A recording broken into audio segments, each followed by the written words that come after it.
Front Pages, hot off the press, served to you fresh. We present to you local and international newspaper headlines for the day with in-depth analysis from seasoned professionals. Start your day the right way on 99.3 Nigeria Info. You are most welcome. It's 99.3 Nigeria Info, and it's a time to take a look at the stories making it to the front pages for the next few minutes. So we're live on YouTube. You can watch us there and also leave us your comments right there on YouTube, Twitter at Nigeria Info FM. Also, you can listen to us anywhere you are in the world on our website, nigeriainfo.fm. You can also leave us a comment on WhatsApp. The number is 08095975805. If you're just joining the morning Crossfire, well, you're still in time for some good stuff. I am Wemimo Adewuni. I am Sheriff Quadry. It's time for us to delve into newspapers headlines. We have the Daily Sun on the table this morning. The Punch is also here. This day newspaper as well as Daily Independent newspaper. On this side of the table, I've got the Guardian, media partner. Also have the Daily Trust. I have the Nation as well as the Vanguard. Let's start off with this story on the Guardian newspaper. Stakeholders disagree over World Bank's ease of doing business ranking. This was some good news, some cherry news yesterday. Now there's disagreements over it. The Daily Trust also has a story. Nigeria climbs 15 places on ease of doing business index. Records $5.13 billion FDIs in 5 years. Our strategy is working, says Buhari. More reforms needed. Chamber of Commerce with that one. All of those headlines you find from the Daily Trust. The story is also on the Vanguard newspaper. Buhari applauds as Nigeria moves up 15 places in 2020 ranking. From the front page of Daily Sun newspaper, Nigeria gains 15 places on World Bank's ease of doing business ranking, now 131 out of 190. Daily Sun with that report. From Daily Independent newspaper, Buhari excited over World Bank's ease of doing business ranking as Nigeria moves up 15 places to 131, named among top 10 improvers.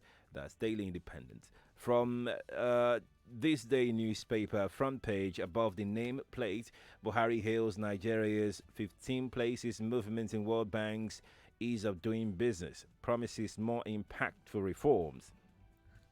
Businesses demand cost reduction. Let's take a sneak peek into that story. President Muhammadu Buhari yesterday in Sochi, Russia, where he is on a state visit, hailed Nigeria's latest ranking in World Bank Doing Business Index, also called Ease of Doing Business, EODB, saying the validation has confirmed that the federal government's strategy is working and promised to push even harder to deliver more impactful reforms. In the 2020 rating by the Bretton Woods institution, Nigeria moved up remarkably by 15 places from 146 to 131. Also reacting to the fresh ranking, the organized private sector OPS yesterday welcomed the development and called on the federal government to carry out more reforms to reduce cost of doing business in the country. I'm sure Tunji Andrews will have more on this on the money, business and economy at 9. So make sure not to miss this. This story jumps out at me from the front page of The Guardian. Nigeria to import doctors from Europe and United States. Two others on this one from The Guardian. Plan will curb medical tourism, says Minister. Stop brain drain first, stakeholders advise. This story is reported by The Guardian. Health Minister Sage Hanire said yesterday that Nigeria would employ the services of medical experts from Europe and America. The disclosure came at a time that some stakeholders are expressing concern about the migration of health workers from the country. Hanire said officials of the ministry were in touch with foreign embassies for specialists who would work in hospitals across the country for specified periods. The minister, who stated this during the 2020 budget defense session, said the move would strengthen the nation's health sector. He was responding to a question from a member of the House, Mrs. Tolu Lokwe Akonde Shodikbe, led House of Representatives Committee on Diaspora Matters, about plans for curbing medical tourism. Hanire said the experts, already exposed to sophisticated practice in the advanced world, would not only attend to the health of Nigerians, but also use the opportunity to share expertise with their local counterparts. Rotimi Sankore joins us. Rotimi, we're important doctors. Planning to import doctors. With all due respect to the well-respected health minister, I think this is a difficult sell. First of all, there is no medical professional working in Europe with his or her faculties intact that will leave their job to come and work under circumstances where the working conditions are appalling. There's no equipment. Doctors are owed salaries. Not to talk of basics like no water in hospitals, no fans, medical records, complete shambles. Honestly. The minister doesn't think so. He maintained, according to this report, that the country's teaching hospitals were adequately equipped and manned by experienced and qualified doctors, but noted that more work needed to be done to build the confidence of Nigeria on the facilities. So he believes it's a problem of Nigerians trusting the facilities, which he believes are working well. With all due respect, the evidence, if everybody would just pardon the tautology, there is self-evident. Indeed. Look, everybody from the president down that can afford to travel for ear infection, cold, pregnancy, or anything leaves the country.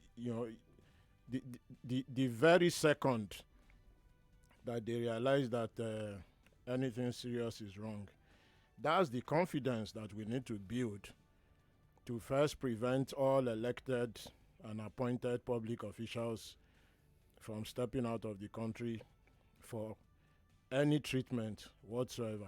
Once we achieve that, that's the confidence we need. Right. Let's move it up and see this story from the Vanguard. Federal government ASU lock horns over government payroll system. 3 riders on this one from the Vanguard. ASU's resistance is misplaced, says Finance Minister. ASU fires back, says it's illegal against varsity autonomy. Vows resistance, restates its breach of 1992 agreement. You find this from the Vanguard newspaper. The story also makes it to The Nation. NLC warns state councils against rushing into new wage agreement. The Guardian also has a story. ASU opposes moves to incorporate lecturers' pay in IPPIS. From the front page of the Punch newspaper, IPPIS controversy. FG hits ASU, says no agency must oppose payment system. Right, you can't be staff members in all varsities. Minister tells lecturers. Oh, okay. So the front page of the Punch newspaper. Still from the front page of the Punch, minimum wage NLC releases state negotiation guidelines next week. Moving on to the next paper with similar headline on that particular report. I think that's all we've got here. So it's about ASU and the IPPIs again. I think ASU may find itself in a public relations problem. And often the problem stems from assuming that everybody understands what is happening in the universities. We could see a sign of this when ASU is going on strike for improved conditions in the university, and you see people that should know better saying bizarre things like ASU should first account for the money that has been spent on university. Of course, ASU does not receive money from the university, from the government for universities, so ASU cannot account for it. The people that should account are the people responsible, such as vice chancellors and other people from the Ministry of Education. So why Not- exactly not is ASU resisting IPPIS? Well, so the And a tough one on this, let me just add that the president had issued a strong warning that any federal government worker not captured by IPPIS by October 31st would not be paid his monthly salary. Okay, so the reason I started from going back to the basics is this. Even on something as clear as advocacy to improve university conditions, which again was jointly agreed by the government and ASU. It was not an ASU arbitrary demand. Even on that one, you could see people making bizarre statements. Even the government spinning against ASU. And ASU assumed that everybody understands what is happening. Let's say with this they didn't IPPIS. respond. So coming to this. So Yes. what ASU needs to do is to explain what the 1992 agreement says and not just say it is a violation of the 1992 agreement.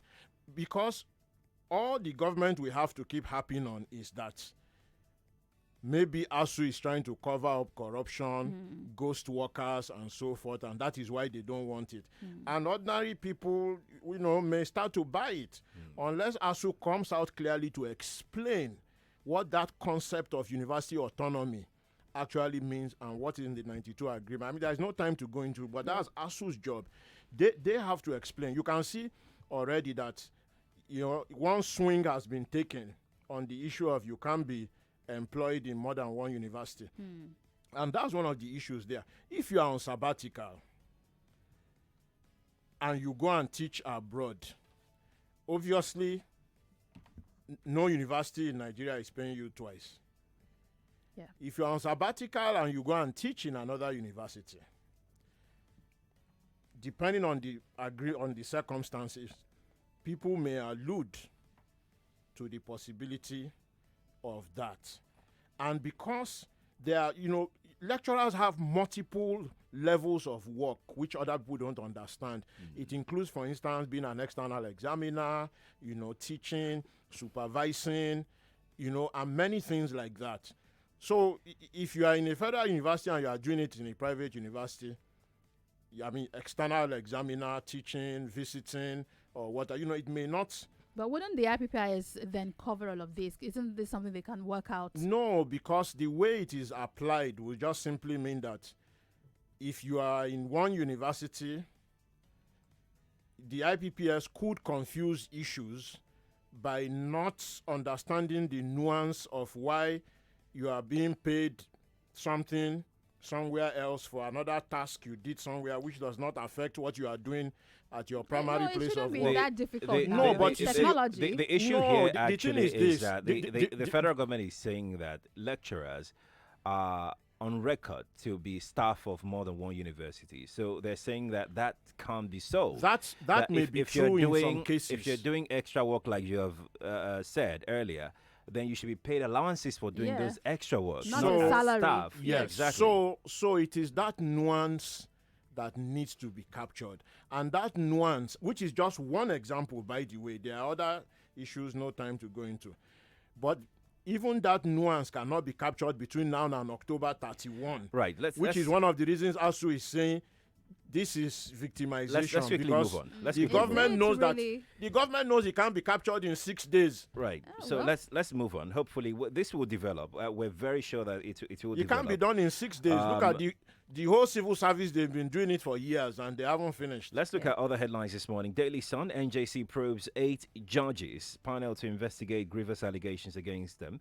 That's the front page of Daily Sun newspaper.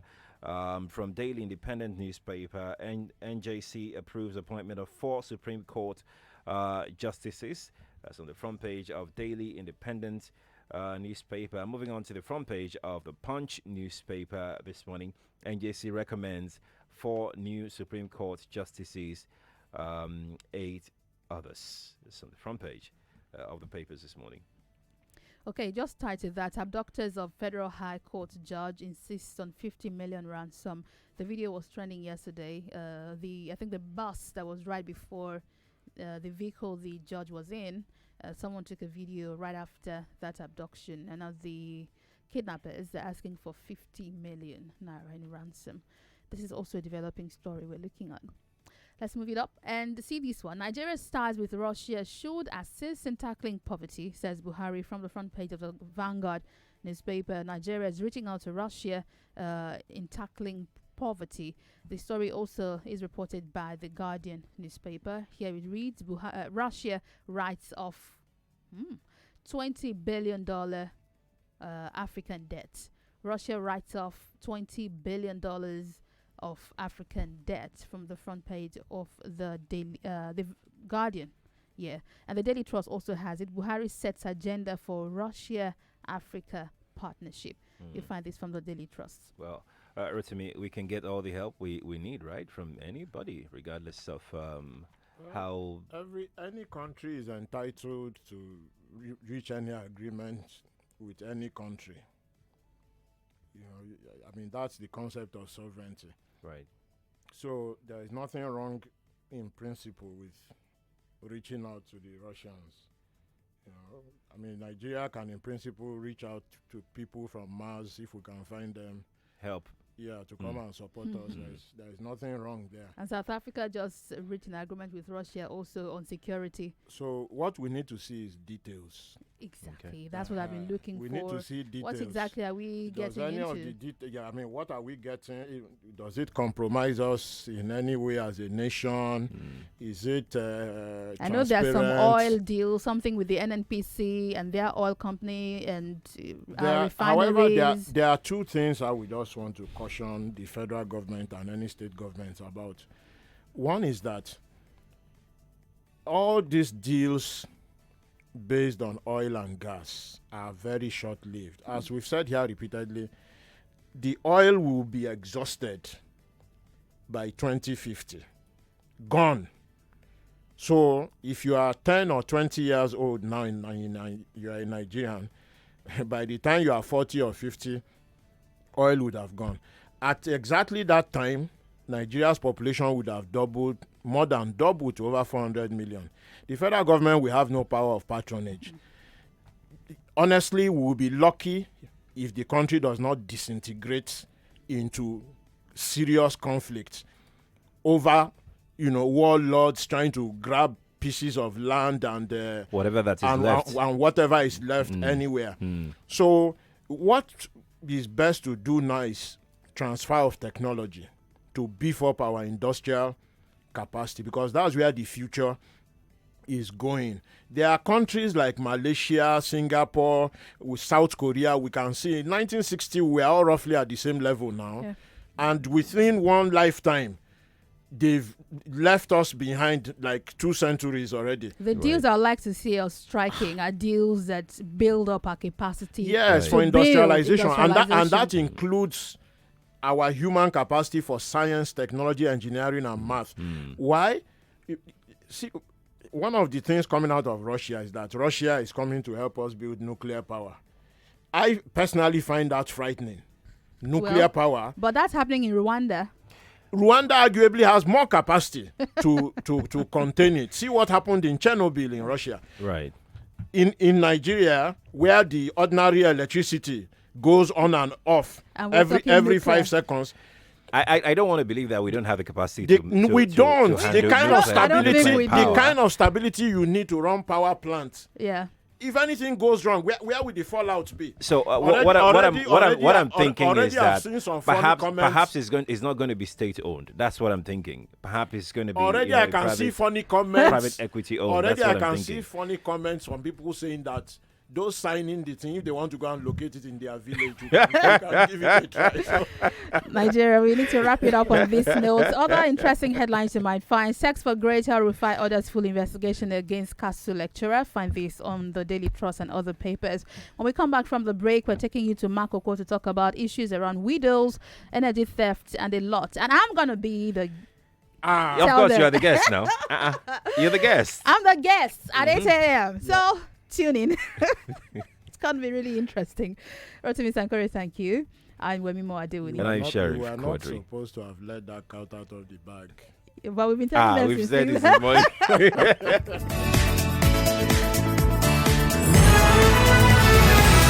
More talk, news and sports after this.